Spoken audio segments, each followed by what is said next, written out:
what would be your most memorable performing experience, or did somebody forget their music one day, or Oh my interesting stories, quartet stories?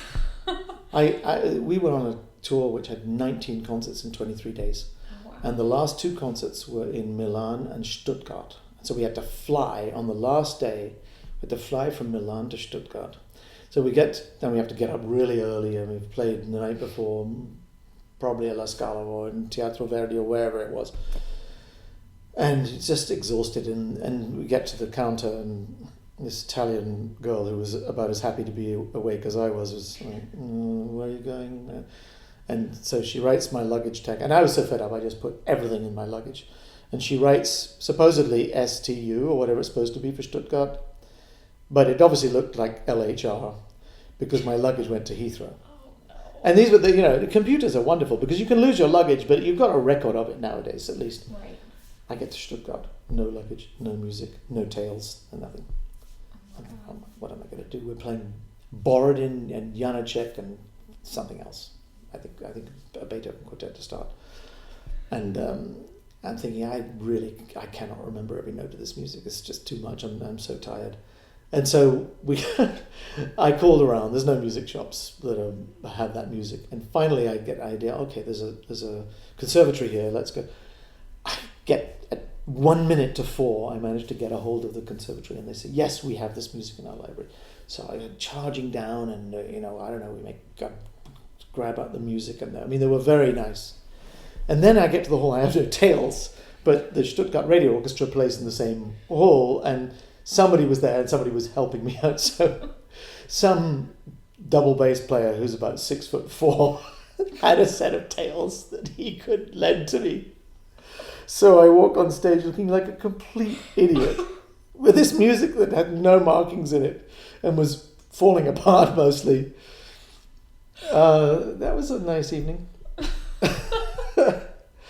But on the more positive side, we had wonderful experiences in Carnegie Hall, many times in Carnegie, and playing the Beethoven cycle in Carnegie. At the 25th anniversary of the quartet, we did a series of benefit concerts, 3 in Carnegie, 3 in Avery Fisher, of the whole Beethoven cycle.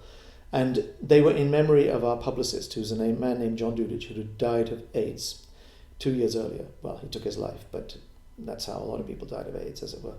And he'd written us a letter and left it for us, and basically asking us to do something. It was just so touching. Life is beautiful, and if you ever have an opportunity to do something to help with this dreadful disease, please, anything you can do. So we decided we're going to spend our 25th anniversary doing a benefit, and we got Carnegie and Avery Fisher to cooperate and present these concerts, and we did.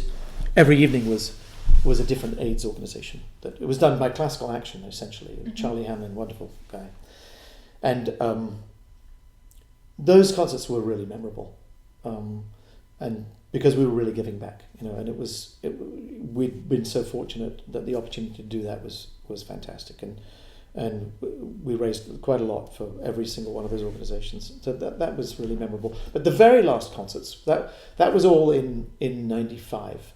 And I was stopping, but I wasn't leaving the quartet, because I had focal dystonia, but I didn't know if I stopped playing. I thought maybe it'll settle down, calm down, and maybe I'll be able to play again. I didn't really know. I wasn't all that optimistic, because I knew several people who had been through the same thing, and it's really hard to recover from it.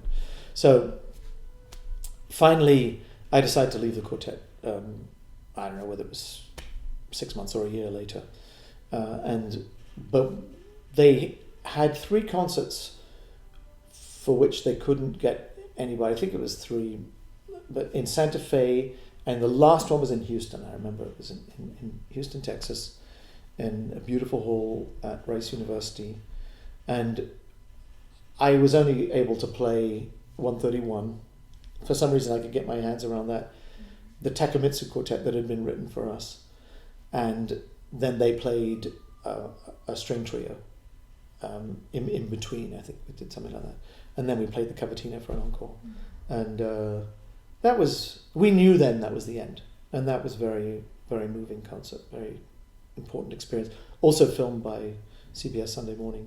So it was nice from our point of view because we actually have a film of it. Mhm.